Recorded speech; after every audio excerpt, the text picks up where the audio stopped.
अज मुखे दारुल उलूम देवबंद जेकड़े उस्ताद जो वाक़ियो तो याद अचे। वो उस्ताद जेको मदरसे में बच्चन के कुरान पाक तो पढ़ाए, उन जो नालो मुंशी रहमत अली। उन जो नालो मुंशी रहमत अली। तवज्जा कर मुसलमान, तवज्जा तकर। अजो कलामुल्लाह जी गाल निकतिया त कलामुल्लाह जा मौजदा तोके बुधाइण थो चायो। मुंशी रहमत अली जेको दारुल उलूम देवबंद जे मदरसे में उस्ताद कलामुल्लाह बारन के पढ़ाण वारो हिके जारे जिए जो अचे पो मदरसे पढ़ाण रस्तन मुंजो गुजरो एकड़े गोठ वटा गुजरो। मानू हैरान बीठा न, परेशान बीठा न। पुछा के त छाजे करे परेशान हो, छाजे करे परेशान हो। उन जा जुमला बुधे जैसा परेशान इन जे करे असांजे गोठ में एकड़ो शख्स फोत थी वियो आ। सजे गोठ में को भी एड़ो नाहे जेको उनके गुस्ल ॼाराए, कफन पाराए, जनाज़ो पढ़ाए। मुंशी रहमत अली तो चवे तवा घबरायो न, जेकने सब कुरहजी वियो त खैर, सब कुरहजी वियो त खैर। मावल तवा जे मैयत के गुस्ल तो जाओ, गुस्ल ॼारण खां बाद में, कफन पारायण खां बाद में, मां जनाज़ो पढ़ाए दफनाण खां बाद में पोथो मदरसे वञा। जे टाइम ते गुस्ल भी अची वियो, जनाज़ो भी थियो, कफन दफन भी थियो। उन खां पोइ जो मदरसे मोटी आयो, उन खां पोइ जो मदरसे मुंशी रहमत अली साहब मदरसे पातो। मदरसे पाचण खां बाद में गाल इनखे याद आई, अगियों जो खीसे में हिन जा जरूरी कागज भी हा, पैसा भी हा। तो हिन सोचो त जडे मां सामीअ में सुमारियो मास, उते मां पासीरो थियो में, पो चेबो त मुंजा उते पैसा किरी पिया। पर मां हिय तो चवां ये पैसा जण रब केरायस, रब हिन जो मौजज़ो पो ॾेखारे। आवा अल्लाह से जण पैसा केराए करे ये हिन जो मौजज़ो पो ॾेखारे। तवज्जा तकर।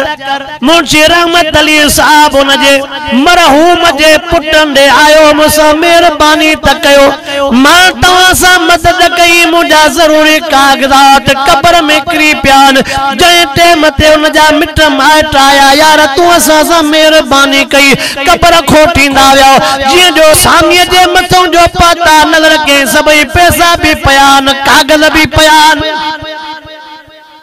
उन जो पुट बीठो मथों।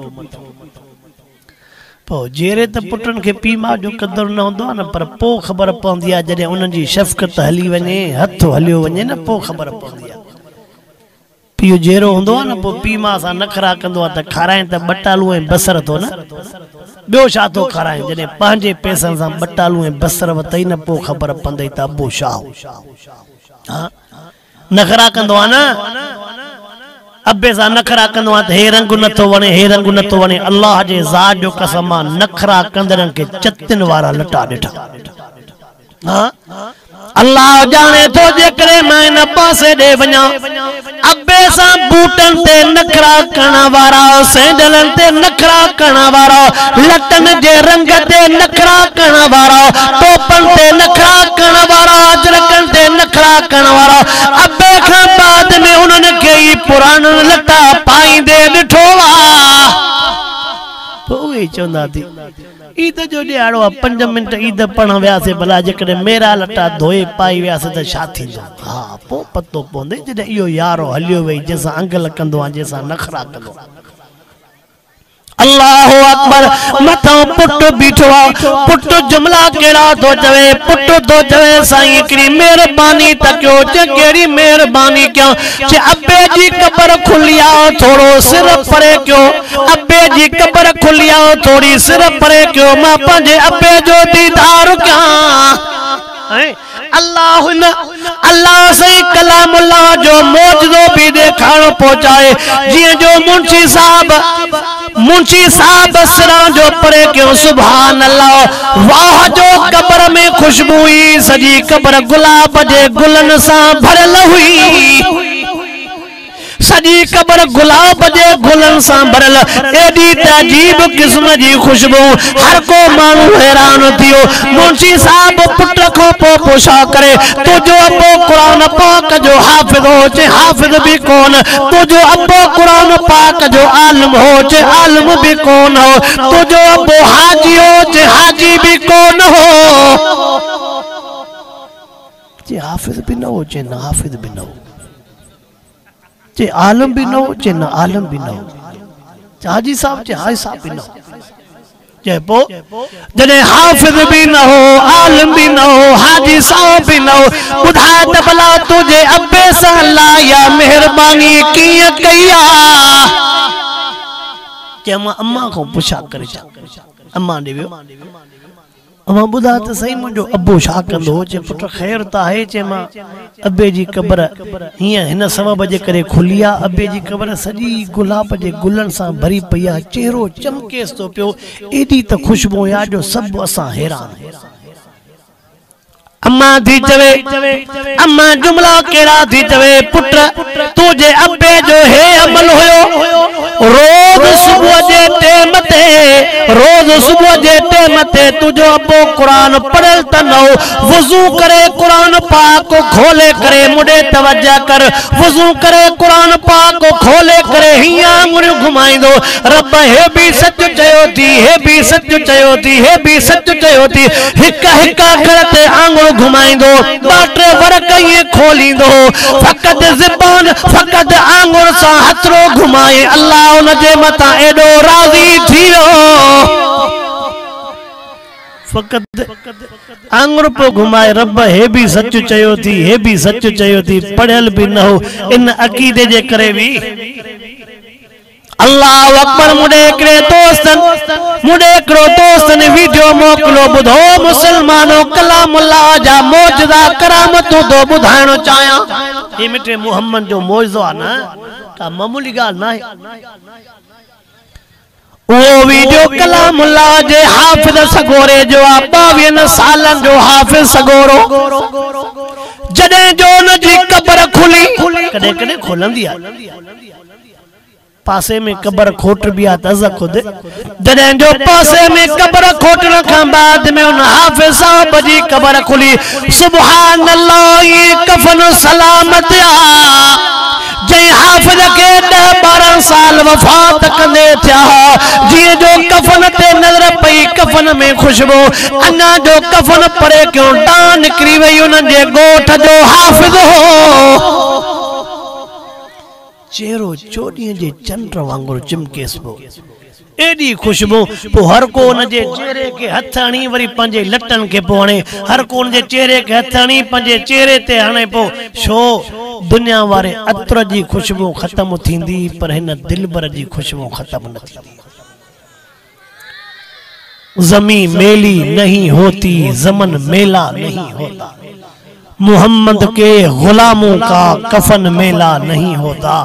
पो अल्लाह जो कुरान भी तो चवंदो आ त मुसा जो निभाई त मां कब्र में भी तो सा निभाई दमे पो जो प्यार मोहब्बत इश्क कुरान सा हुंदो आ अल्लाह ज़मीन के भी चई छंदो ओ ज़मीन यो मुझे कुरान जो यार थी न कफन मेरो कजास न जिस्म ते मिट्टी आण जा।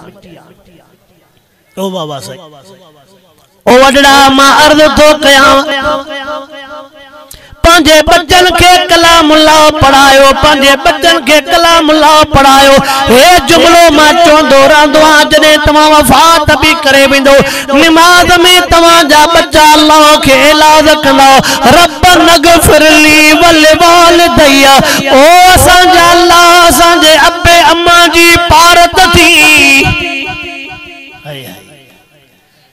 ऐमा हाफिजुल कुरान जो मकाम हियां भी पढ़ियो आ वडा वडा किताब बुजुर्गन ने लिखया मां हाफिजुल कुरान जो मकाम हियां भी पढ़ियो आ कहीं कब्रिस्तान वटो खाली जो गुजर करे विंदो आ कुरान पाक जो हाफिज कहीं कब्रिस्तान वटो खाली गुजर करे विंदो आ त अल्लाह सही उन जे खाली कदमन जे करे 40 ॾींहं अजाब कब्रिस्तान वारन समूरन तो खणाए छडींदो। हाँ वासा कुरान वारे हाफिजन सबूरन के कुरान पाक जे हाफ़िज़नि सगोरनि खे वठी ईंदा कयो कब्रस्तान ॾे अबे अम्मा जे क़बर ते पाण बि वेंदा कयो कुरान पाक पढ़ंदा कयो कुरान वारनि खे वठी ईंदा कयो आलमनि सगोरनि खे वठी ईंदा कयो हे कुरान पाक कम जो जो हे कुरान पाक चो इंशाअल्लाह बच्चा छड़ो पढ़ायो न पाण भी कुछ कुरान पढ़ो अलहम्द शरीफ ऐं कुल वल्लाह शरीफ त पढ़ो भला पो भी सजो नथा पढ़ी सको ये बस सूरतूं त पढ़ो ऐं ॿियो जेके बच्चन के हाफ़िज़ ता पढ़ायो न पंहिंजे घरन में नमाज जी पाबंदी कराए बाबा से घरन में नमाज होंदी इंशाअल्लाह शैतान के ताकत घरन में तिलावत होंदी ते शैतान के ताकत न होंदी कुरान जिक्र नमाज घरन में बंद कराइंदे कमाए कमाए थकजी पवंदे पर पूरी यो तो तजुर्बो त क्यों होंदो नी अबा कुरान पाक जा हाफ़िज़ पगार पुछा करें 8000 9000 10000 अबा ये 8000 9000 10000 या पगार होंदी मुखे त अॼु भी याद आ जने 1996 में साईं मौलाना सईद अमन साहब जे मदरसे में पढ़ाईंदो उन टेम जी पगार हुई 1500 पर अलाए छा हुयो छा अलाए अॼु भी ॾिसंदे हाफ़िज़ सगोरा 8000 9000 पर कलामुल्लाह जी बरकत ॿुधायां पोयनि तारीख़नि ते उन्हनि जो खीसो खाली हाँ वाह सही 1.5 लख पगार होजे पर तू हेडे नजर कंदे 98 हज़ारन जे चेहरे में दाढ़ीअ में सदाई तेल लगल अखिन में सदाई सुरमो अशो सदाई लटो आवा लटो सदाई अशो ओडे मां खोड़ असांजा सरकारी दोस्तन पंजे बच्चन जे लाइ वेचारा नौकरी कंदान चेसे पेरियों पगार वारो पेरियों हफ्तो चंगो गुजरंदो आ पर पोयां हफ्ता वरी लोडन में हूंदा विचों हफ्तो भी मड़े गुजरी विंदो आ पर पोयों ॾहो अञा असांजे लाइ